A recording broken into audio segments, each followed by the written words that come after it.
இயேசு கிறிஸ்துவின் நாமத்தினாலே சத்திய நேர நிகழ்ச்சிக்கு வந்திருக்கிற உங்கள் எல்லாரையும் மீண்டும் வாழ்த்துகிறோம். எபிரேய நிருபத்தை நாம் படித்து வருகிறோம். 1ஆம் அதிகாரத்திலிருந்து 12ஆம் அதிகாரம் வரை ஆண்டவருடைய கிருபையினாலே நாம் படித்து முடித்திருக்கிறோம். இந்த எபிரேய நிருபத்தை திரும்ப திரும்ப படிக்கும்போது நம்முடைய வாழ்க்கையிலே என்ன காரியத்தை நாம் கற்றுக்கொள்ளுகிறோம் என்றால், நாம் 12ஆம் அதிகாரம் 28ஆம் வசனம் தான் இதுக்கு ஒரு கருப்பொருள். அதாவது கிருபையை பற்றி கொள்ள கடவோம். அப்போ ஆண்டவர் என்ன கிருபை கொடுத்தார் என்று நாம் முந்தின அதிகாரங்கள் எல்லாம் பார்க்கும்போது இந்த அதிகாரங்களிலே அநேக காரியங்கள் அங்கே பதிவு செய்யப்பட்டிருக்கிறதை நாம் பார்த்தோம். குறிப்பாக கிருபையை குறித்தான சில வசனங்கள் எபிரேயர் 2:9 நீங்கள் படிக்கும்போது, தேவனுடைய கிருபையினாலே நாம் ஒவ்வொருவருக்காகவும் மரணத்தை ருசி பார்த்து அப்படின்னு போடும். 4:16 படிக்கும்போது, கிருபையை அடையவும் தைரியமாய் கிருபாசன தண்டை சேர கடவோம். எபிரேயர் 8:12 கிருபையாய் மன்னித்து. எபிரேயர் 10:29 கிருபையின் ஆவியை நிந்திக்கிறவன். எபிரேயர் 12:15 ஒருவனும் தேவனுடைய கிருபையை இழந்து போகாதபடிக்கு. எபிரேயர் 12:28 கிருபையை பற்றி கொள்ள கடவோம். எபிரேயர் 13:9 கிருபையினாலே இருதயம் சிறப்படுவது. எபிரேயர் 13:25 கிருபையானது உங்களோடு இருப்பதாக. எனவே இதனுடைய முழு தாற்பயமும் கிருபையை பற்றி கொள்ள கடவோம் என்கிற ஒரு காரியத்தை பார்த்தபோது நான் மிகுந்த மகிழ்ச்சி அடைந்தேன். எனவே இந்த கிருபையை நாம் படிக்க வேண்டும் என்று சொல்லி 1ஆம் அதிகாரத்தில் இயேசு கிறிஸ்து எப்படி அதை கொண்டு வந்தார், அவர் எல்லாவற்றையும் முடித்து விட்டு உட்கார்ந்தார், சுத்திகரிப்பை அப்படியே ஆரம்பித்தோம். ஆபிரகாமுக்கு சந்ததிக்கு கை கொடுத்தார், நாமே அவருடைய வீடாக இருக்கிறோம் அப்படிங்கிறதை குறித்து கொஞ்சம் கொஞ்சமாக நாம் படித்தோம். அது மாத்திரமல்ல, இயேசு கிறிஸ்து எல்லாரை விட பெரியவர். அவர் அப்படி தான் ஃபோக்கஸ் பண்ணுறாரு 1ஆம் அதிகாரத்துலேருந்து. நாம் வேதத்தை அதிகமாக படிக்கும்போது நாம் எல்லாருக்கும் தெரியும், அவர் ஆபிரகாமுடைய பெரியவர். யோவான் 8:58 அப்படி நாம் பார்க்கிறோம்.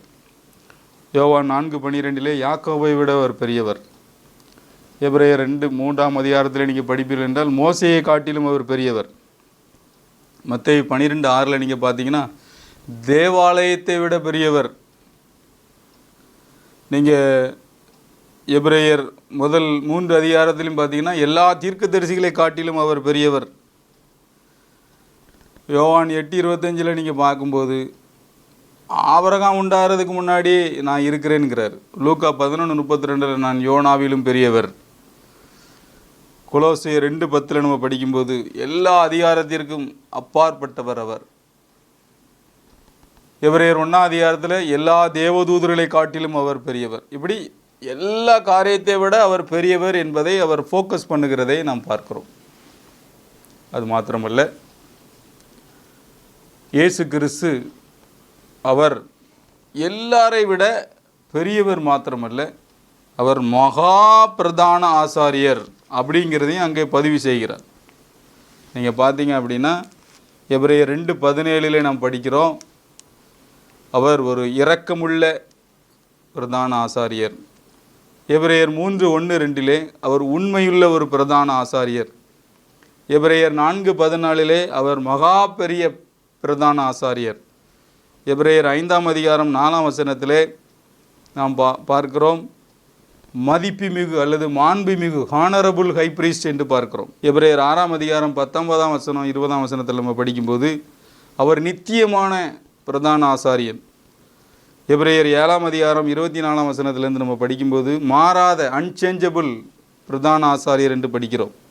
எபிரேயர் 8ஆம் அதிகாரம் 1ஆம் வசனம் 6ஆம் வசனத்தில் பார்க்கும்போது மகத்துவம் உள்ள மேஜஸ்டிக் ஹை பிரீஸ்ட் பிரதான ஆசாரியர் என்று படிக்கிறோம்.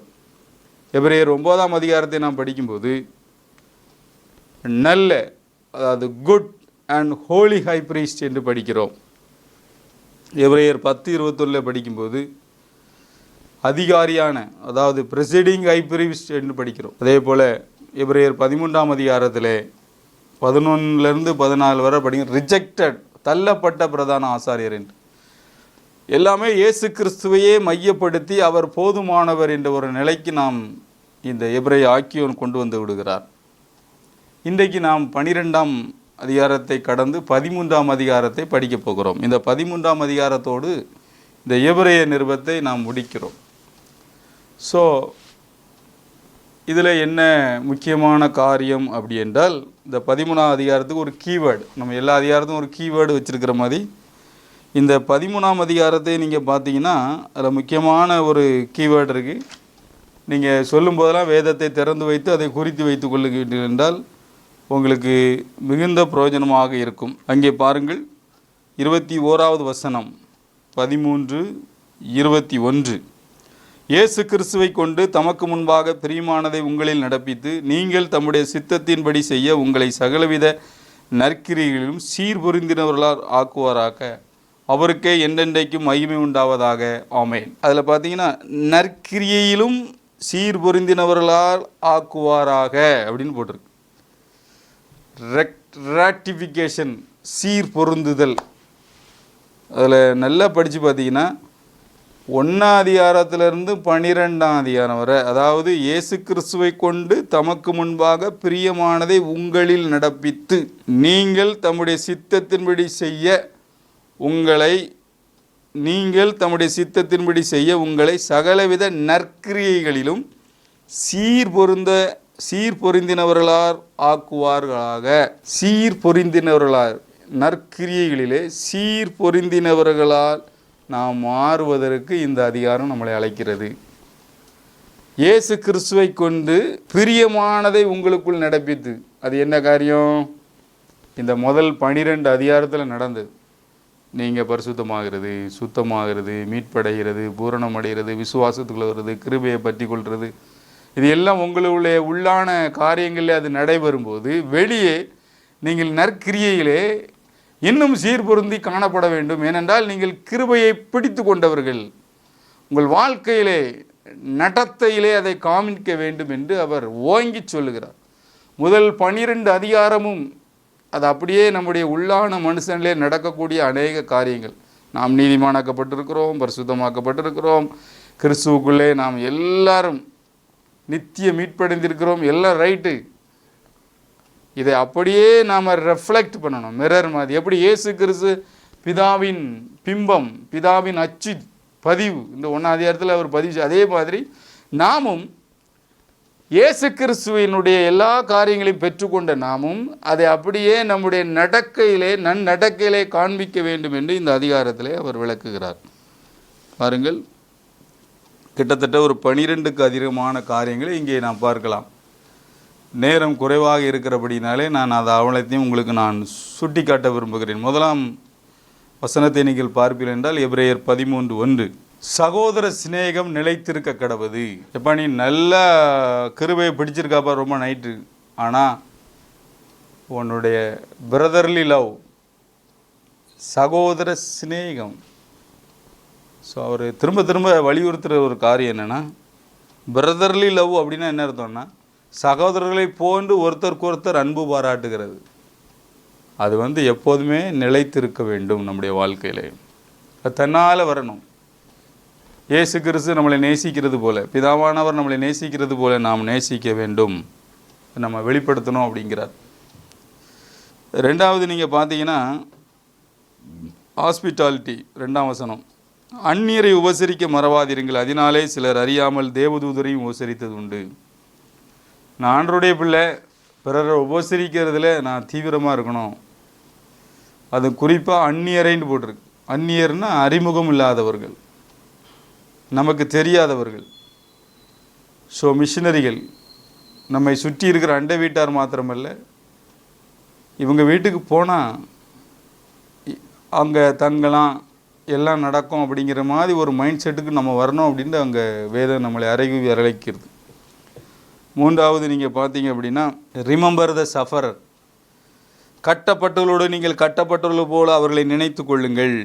2 தடவை வருது, நினைத்து கொள்ளுங்கள். ஏன் அப்படின்னா, மிஷினரிகள் வட இந்தியாவிலே கஷ்டப்படுறாங்க, உலகம் முழுதும் துன்புறுகிற கிறிஸ்தவர்கள், எவ்வளோ நம்ம நினைக்கும் போது நம்முடைய வாழ்க்கை எப்போதுமே சீராக போய்கிட்டு இருக்கும். ஸோ அவங்கள நினைத்துக்கிடுங்க.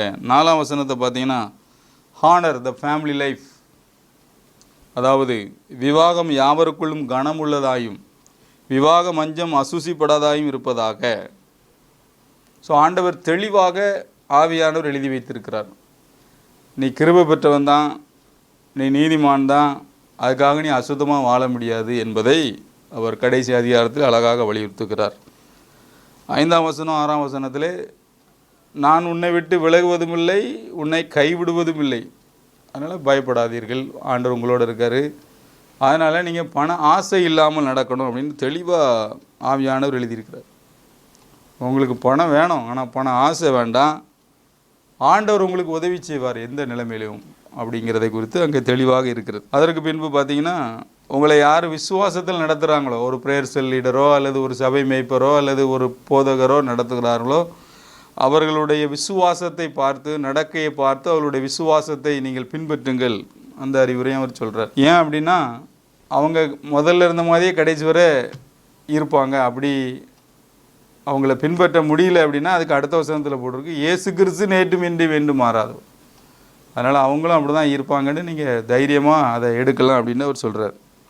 பலவிதமான அந்நிய போதனையினால் அழைப்புண்டு திரியாதிருங்கள், போஜன பதார்த்தங்களினால் அல்ல, கிருபையினாலே இருதயம் ஸ்திரப்படுத்துவது நல்லது. அடுத்தாப்புல சொல்கிறாரு, கிருபையினாலே இருதயம் ஸ்திரப்படுத்து. ரொம்ப முக்கியமானது. கிருபையை பற்றி கொள்ள கடவோம், கிருபையினாலே இருதயம் ஸ்திரப்படுத்து. அதுக்கு பிறகு 10ஆம் வசனத்திலிருந்து 13ஆம் வசனத்தில் வர, நாமும் இயேசு கிறிஸ்துவை பிறருக்கு அறிவிக்கும் போது வர்ற நிந்தையை சுமந்து இயேசுவை பின்பற்ற அழைக்கப்படுவோம் அப்படிங்கிற காரியத்தை அவருங்க எழுதுகிறாரு. நமக்கு இங்கே நிலையான நகரம் இல்லை, நமக்கு ஒரு சிட்டி அவர் தான் ஆயத்தம் பண்ணுறாரு, அதனால் சோர்ந்தே போகாதங்க அப்படின்னு சொல்கிறாரு. 15, 16 நீங்கள் பார்த்தீங்கன்னா 2 காரியத்தை அங்கே ஸ்ட்ரெஸ் பண்ணுறதை பார்க்குறோம். ஒன்று சேரிட்டி, அடுத்தது ஆண்டவருக்கு நன்றி சொல்கிற காரியம். ஆகையால் அவருடைய நாமத்தை துதிக்கும் உதடுகளின் கனியாகிய ஸ்தோத்திர பலியை அவர் மூலமாய் எப்பொழுதும் தேவனுக்கு செலுத்த கடவும், அன்றியும் நன்மை செய்யவும் தான தர்மம் பண்ணவும் மறவாதிருங்கள், இப்படிப்பட்ட பலிகளின் மேல் தேவன் பிரியமாக இருக்கிறார்.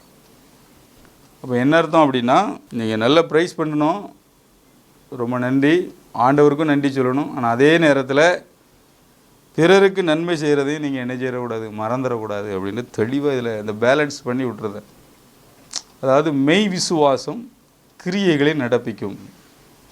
இதுதான் என்னுடைய தாற்பயம். மெய்யான ஒரு விசுவாசம் நமக்குள்ள வரும்போது ஆண்டவர் மேலே அந்த கிருபையை நம்ம பிடிச்சிக்கிடுவோம்.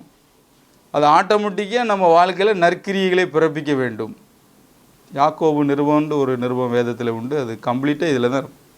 இந்த விசுவாசம் நல்ல கிரியைகளை பிறப்பிக்க வேண்டும். ஆண்டவரை நேசிக்கேன், ரைட்டு, அதனால் இவர்களுக்கு உதவி செய்கிறேன் அப்படிங்கிறது நமக்கு தன்னால் வரணும். அதுதான் அதில் போட்டிருக்கு. ஸ்தோத்திர பலியை செலுத்துங்கள், ஓகே, அன்றியும் தான தர்மம் பண்ணவும் மறவாதிருங்கள். ஸோ இந்த ஏழைகள் உதவி செய்கிறது நம்ம 2ஆம் பட்சமே கிடையாது. தேவனை நாம் நேசித்தால் அதை கண்டிப்பாக செய்வோம். ஸோ தேவனை நேசிக்கிறது, அதனால் பிறருக்கு உதவி செய்கிறது, இது மாறாத பிரமாணம். இதை நாம் ஆட்டோமேட்டிக்காக என்ன செய்வோம்னா அதில் வந்துடும். இந்த காரியங்களில் நாம் என்ன தெரிஞ்சுக்கிடுறோம் அப்படின்னா, இந்த ஏழை எளிய ஜனங்களுக்கு உதவி செய்கிறது ஏதோ 2ஆம் பட்ச வேலை கிடையாது. 2ஆம் பட்ச வேலையே அது கிடையாது, அது முதல் தரமானது. நம்ம அடிக்கடி என்ன நினைக்கும் அப்படின்னா, வசனங்களை நம்ம சௌரியத்துக்கு எடுக்கிறோம். அப்படி கிடையாது. வசனத்தை எப்போதுமே அப்படியே எடுக்க பழகணும். ஏழைக்கு இறங்குகிறவன் கர்த்தருக்கு கடன் கொடுக்கிறான், அவன் கொடுத்ததை அவர் திரும்ப கொடுப்பார். இது முக்கியமான காரியம்.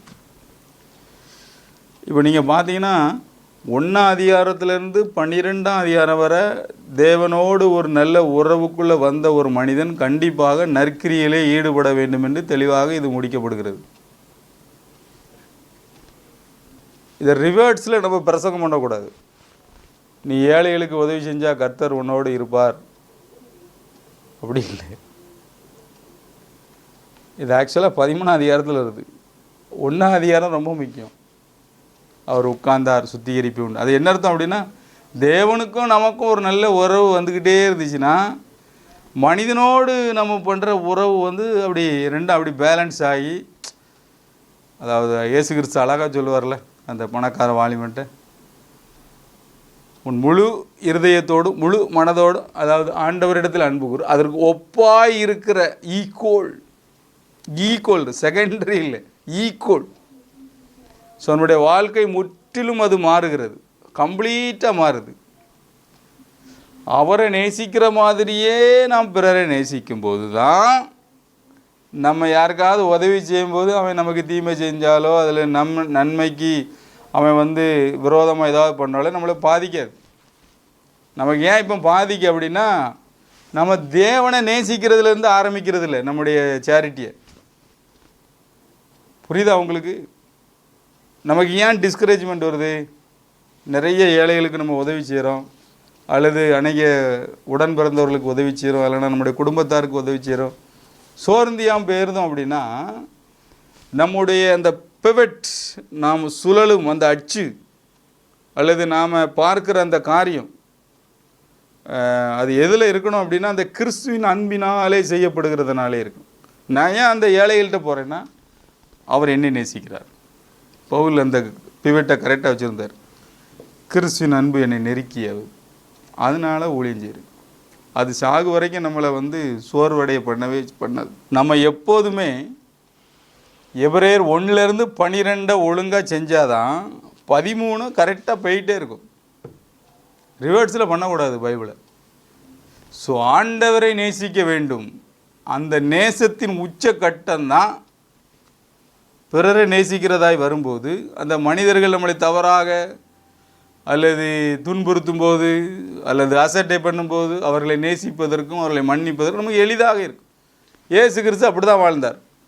அவர் தேவனையே மையமாக வைத்து தேவனையே நேசித்து கொண்டிருந்தார். ஆண்டவர் தான் அவருக்கு மையம். லெஃப்டோ ரைட்டோ அவர் மாறவே இல்லை. அதனால் மனிதனை நேசிக்கிறது அவருக்கு ரொம்ப ஈஸியாக இருந்தது. சிலுவையில் அடித்தா கூட மன்னியும் அப்படின்னாரு. இதுதான் இறையியல் தத்துவங்கள். இது நடைமுறை வாழ்க்கையில் வரணும். அதுக்குத்தான் ஆண்டவர் என்ன செய்கிறார் அப்படின்னா, நம்ம ஆவியோடு தேவ ஆவியானவரை ஜாயிண்ட் ஆக்கி, தேவ ஆவியானவர் நமக்குள்ளே வரும்போது தேவ அன்பினாலே நம்ம நிரப்பப்படுகிறோம். அதனால தான் ஆவியில் நிரப்பப்படுகிறது மிக முக்கியமான காரியம். பரிசுத்த ஆவியானவராலே நாம் வேதத்தை படிப்பது ரொம்ப முக்கியம். வேதத்தை படிக்கிறதுல 2 மெத்தட் இருக்குது. ஒன்று அகடமிக் நாலேஜ், நல்ல பைபிள் வாசிக்கலாம், அட்ட வாசிக்கலாம், நல்லா செய்யலாம். அது வேதத்தை குறித்த ஒரு அறிவை நமக்கு உண்டாக்கும். ஆனால் ரெவலேஷன் நாலேஜ்னு ஒன்று இருக்குது, வெளிப்பாட்டு அறிவு. அது என்னென்னா, ஆவியானவராலே நம்முடைய இருதயத்திலிருந்து அதை படிப்பது. அப்படி படிக்கும்போது அதில் ரெவலேஷன் நமக்கு கிடைக்கும். அது நம்மளை ஆவிக்குரிய வாழ்க்கையிலே வளர வைக்கும், குமாரனுக்கு ஒப்பாய் நம்மளை மாற்ற வைக்கும். அதனால தான் பரிசுத்த ஆவியிலே நிறைந்து நாம் வேதத்தை படிக்க வேண்டும். ஏனென்றால் இதை எழுதியவர் ஆவியானவர், எழுத தூண்டியவர் ஆவியானவர், நமக்குள்ளே இருக்கிறது ஆவியானவர், அவருடைய அபிஷேகம் நமக்குள்ளே இருக்கிறது. இதை படிக்க படிக்க படிக்க தேவனை குறித்ததான ஒரு அறிவு நமக்கு வரும்போது, தேவ அன்பிலே நாம் அப்படி அந்த கிருபையே நம்ம நினைக்கும் போது, அந்த பற்றி கொள்ளும்போது பிறரை நேசிப்பது நமக்கு ரொம்ப ஈஸியாக இருக்கும். அதில் நம்ம கஷ்டப்படுறோம். நிறைய இடத்துல பிரச்சனைகளை நீங்கள் அது விட்டு கவனிப்பீர்கள் என்றால், அவங்க அந்த இன்டர்பர்சனல் ரிலேஷன்ஷிப், ஒருவர் சக உறவுகளே ரொம்ப கஷ்டப்பட்டுட்டு இருப்பாங்க. அதுக்கு காரணம் என்னென்னா, இந்த கிருபையை பற்றி கொள்ளுவதிலே தவறுது. கிருபை என்னென்றால் தேவன் நமக்கு கொடுத்த ஒரு தயவு. என்னிடத்தில் எந்த எதிர்பார்ப்பும் இல்லாமல் ஆண்டவர் என்னை நேசித்தார். அவர் என்னை நேசித்தார். நான் பாவியாக இருக்கும்போதே, நான் அவருக்கு துரோகம் பண்ணின போது, நான் அவருக்கு சத்துருவாக இருந்தபோது, நான் அவருக்கு பகைஞனாக இருந்தபோது என்னை நேசித்தார். அதான் அந்த கிருபை, அதான் அந்த அன்பு. அந்த கிருபையை நான் என்ன பிறரை நேசிப்பது எனக்கு எளிதாக இருக்கும். அதனால தான் அவர் பேலன்ஸ் பண்ணுறார் இந்த இடத்துல. நீங்கள் பார்த்தீங்கன்னா, ஸ்தோத்திர பலி ஓகே, அதே போல் அன்றியும் மறவாதீர்கள். அப்படிப்பட்ட பலிகளின் மேலும் தேவன் பிரியமாயிருக்கிறார். 17 - 18 வரை படிக்கும்போது அத்தாரிட்டி, அதிகாரத்தில் உள்ளவர்களுக்கு கீழ்ப்படியுங்கள் என்று சொல்லுகிறார். 20ஆம் வசனத்திலே 21ஆம் வசனத்திலே அந்த அடைமொழி ரொம்ப முக்கியமானது. நித்திய உடன்படிக்கையின் இரத்தத்தினாலே. ஸோ நம்மோடு ஆண்டர் பண்ணது, இந்த 1ஆம் அதிகாரத்திலிருந்து 12ஆம் அதிகாரம் வரை பண்ணது நித்திய உடன்படிக்கை. அது மாறாதது. சொந்த குமாரனுடைய இரத்தத்தினாலே பண்ணி வச்சிருக்கிறார். நீங்கள் நிரந்தரமாக ஆண்டருடைய பிள்ளைகளாக இருக்கிறீர்கள். அதை நம்ம மைண்டில் இருக்கணும். நித்திய உடன்படிக்கையின் இரத்தத்தினாலே ஆடுகளுடைய பெரிய மேய்ப்பரான நம்முடைய கர்த்தராகிய இயேசுவை மரித்தோரிந்து ஏறி பண்ணின சமாதானத்தின் தேவன் இயேசு கிறிஸ்துவை கொண்டு தமக்கு முன்பாக பிரியமானதை உங்களிலே நடப்பித்து நீங்கள் தம்முடைய சித்தத்தின்படி செய்ய உங்களை சகலவித நற்கிரியிலும் சீர்பொருந்தினவர்களாய் ஆக்குவாராக. அவருக்கே என்றென்றைக்கும் மகிமை உண்டாவதாக. ஆமேன். அது மாத்திரமல்ல, அவர் அழகாக எழுதுறாரு. அந்த 22, 23, 24 தீமோத்தேயை பற்றி எழுதிட்டு, கிருபையானது உங்கள் அனைவரோடும் கூட இருப்பதாக. பச்சிக்கல்ல கடவுன்னு சொன்னார் 12ஆம் அதிகாரம் கடைசியில். இப்போ சொல்கிறாரு உங்கள் எல்லாரோடும் கிருபை இருப்பதாக என்று சொல்லி இந்த நிருபத்தை அவர் முடிக்கிறார். எனவே என்னைக்கு நீங்கள் இந்த நிருபத்தை படித்தாலும் முதல்ல இருந்தே படித்து அதாவது இந்த பைபிளை என்றைக்கு படித்தாலும் புக்காக படிக்கிறது ஒரு நல்ல ஹேபிட், பழக்கம். இடையிடையே படிக்கிறது ஒரு கெட்ட பழக்கம். நீங்கள் ஃபுல்லாக படிச்சிங்க அப்படின்னா ஃபுல்லாக அவர் என்ன சொல்ல வருகிறார் என்பதை குறித்து நமக்கு ஒரு தெளிவான ஐடியா இருக்கும். மற்றபடி இருக்காது. உதாரணத்துக்கு நான் இங்கே பாருங்கள், இப்போ இந்த 13ஆம் அதிகாரத்தை படித்தோம். 12ஆம் அதிகாரத்தை நீங்கள் படிச்சிங்கன்னா 1ஆம் வசனத்தில் ஆகையால் போட்டிருக்கு. சரி, ஆகையால்னால் மேலே என்ன போடலான்னு நீங்கள் படித்து பார்த்தீங்கன்னா 11ஆம் வசனம் விசுவாசமானதுன்னு போட்டிருக்கு. அப்போ மேலே ஏதோ ஒன்று சொல்கிறாரு. 10ஆம் அதிகாரத்தை நீங்கள் பார்க்கும்போது 1ஆம் வசனம் இப்படி இருக்க. 9ஆம் அதிகாரம் அன்றியும். 8ஆம் அதிகாரம் மேற்சொல்லிய. அப்போ மேலே ஏதோ ஒன்று பேசியிருக்காரு. 7ஆம் வசனத்தை பார்த்தீங்கன்னா இந்த மெல்கிசேதேக்கு. அப்போ மேலே ஏதோ பார்த்துருக்கு. 6ஆம் வசனம் 6ஆம் அதிகாரம் ஆகையால் மேலே ஏதோ சொல்கிறாரு. அப்போ 5ஆம் அதிகாரம் 1ஆம் வசனம் அன்றியும்.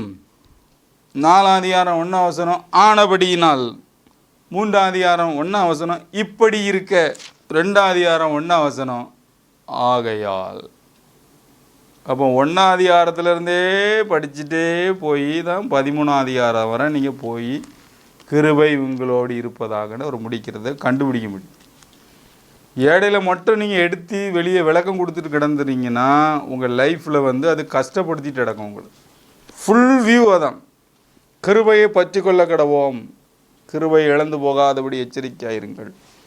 இப்போ நமக்குள்ளே இருக்கிற ஆவியானவர் இந்த வேதத்தை இப்படி ஆவியானவருடைய அந்த கண்ணோட்டத்தோடு நீங்கள் படிக்கும்போது ஒரு முழு தாற்பயம் உங்களுக்கு விளங்கும். உங்கள் செய்தியோ அல்லது உங்களுடைய வாழ்க்கையோ ஸ்டாண்டர்டாக இருக்கும், பிறருக்கு ஆசீர்வாதமாக இருக்கும், ஒரு தெளிவை உண்டாக்கும். ஆவியானவர் எப்பொழுதுமே ஒரு தெளிவை உண்டாக்கும். குழப்பத்தின் ஆவியானவர் ஒரு கிடையாது. அதை படிக்கும்போதும் அதை கேட்கும்போதும் நமக்குள்ளே ஒரு விசுவாசம், ஒரு புத்துணர்ச்சி, ஒரு ஃப்ரெஷ்னஸ் வரும். ஸோ இந்த எபிரேய நிருபம் அருமையாக இப்படி எழுதி முடிக்கப்படுகிறது. இதில் இனிமேல் இது முடிந்தாலும் இன்னொரு 3 காரியங்களை இதன் தொடர்ச்சியாக நான் பேச வேண்டும் என்று விரும்புகிறேன் இந்த எபிரேய நிருபத்திலிருந்து. அது என்னவென்றால், தேவனை பற்றி என்ன வார்த்தைகள் வருகிறது, அவருடைய கேரக்டர் என்னெல்லாம் வருது. அடுத்து இயேசு கிறிஸ்துவை பற்றி என்ன கேரக்டர் அங்கே சொல்லியிருக்காங்க, பரிசுத்த ஆவியானவரை பற்றி என்ன சொல்லியிருக்காங்க அப்படிங்கிறதை குறித்து நான் உங்கள்கிட்ட பேச விரும்புகிறேன். வருகிற வாரங்களிலே அந்த 3 காரியத்தையும் எபிரேயர் நிருப சம்பந்தப்பட்டதோடு நான் பேச விரும்புகிறேன். ஏனென்றால் இயேசு கிறிஸ்துவனுடைய வாழ்க்கை மாத்திரமல்ல, தேவனுடைய குணாதிசயம் மாத்திரமல்ல, ஆவியானவருடைய அகத்தூண்டுதல் இந்த எபிரேய நிருபத்திலே அதிகமாக இருக்கிறபடினாலே நாம் அதிகமாக இதை தெரிந்து வைக்க வேண்டும். இப்படி தெரிய தெரிய தெரிய தெரிய தெரிய நம்முடைய வாழ்க்கையிலே நீங்கள் நல்லா ஞாபகம் வச்சுக்கிடுங்க, இப்படி ஆண்டவரை அறிகிற அறிவு நமக்குள்ளே வர வர வர தான் இந்த உலக வாழ்க்கை மாத்திரமல்ல, நித்தியமான வாழ்க்கைக்கு இந்த காரியங்கள் நம்மளை அப்படியே என்னதுன்னா ஆயத்தப்படுத்தும். நம்ம எல்லாருக்கும் தெரிந்திருக்கிறபடி யோவான் 17:3 ஒன்றான மெய் தேவனாகிய உம்மையும் நீர் அனுப்பினவராகிய இயேசு கிறிஸ்துவையும் அறிவதே நித்திய ஜீவன். அப்போ இந்த உலகத்தில் நம்ம ஆண்டவரை பற்றி இயேசு கிறிஸ்துவை பற்றி அதிகமாக அறிய அறிய அறிய அறிய இந்த உலகத்திலையும் நாம் ஜீவனோடு இருக்கிறது மாத்திரமல்ல, அது அப்படியே நமக்கு அங்கேயும் நமக்கு அப்படியே டிரான்ஸ்ஃபர் ஆகிறதுக்கு ரொம்ப பிரயோஜனமானது. அதை நாம் அடுத்த வாரத்திலிருந்து நாம் அந்த வியூவில் படிக்க போகிறோம். இப்பொழுது நாம் தலைகளை தாழ்த்தி ஜெபிப்போம். நல்ல பிதாவை நாங்களும் நன்றியோடு துதிக்கிறோம். இந்த 13 அதிகாரங்களையும் நீர் பார்க்க கிருபை கொடுத்தீர், அதற்காக ஸ்தோத்திரம். கிருபையானது உங்கள் அனைவரோடும் கூட இருப்பதாக. ஆமேன் என்ற வார்த்தையோடு இதை முடித்தீரே, அதற்காக நாங்கள் நன்றி செலுத்துகிறோம். உமக்கே என்னென்னைக்கு மகிமையை நாங்கள் செலுத்துகிறோம். நீரே இதை செய்தீர் என்று நாங்கள் விசுவாசித்து உம்மிடத்திலே எங்களுடைய எல்லா நன்றிகளையும் நாங்கள் உரித்தாக்குகிறோம். ஒவ்வொரு வாரமும் நாங்கள் படிக்கும்போது ஆவியானவர் எங்களுக்கு அகத்தூண்டுதலை தந்தீரே, நன்றி ஆண்டவரே. கேட்டுக்கொண்டிருக்கும் போதே எங்கள் வியாதிகள் மறைந்து போனதே, அதற்காக நன்றி. எங்களுடைய பிரச்சனைகள் ஆண்டவரே இல்லாமல் போனதே, அதற்காக நன்றி. எங்களை உற்சாகப்படுத்தினீர், எங்களை உயிர்ப்பித்தீர், அதற்காக நன்றி ஆண்டவரே. எல்லா கணத்தையும் மகிமை உமக்கே செலுத்துகிறோம். இயேசு கிறிஸ்து மூலம் வேண்டுகிறோம் நல்ல பிதாவே. ஆமேன், ஆமேன்.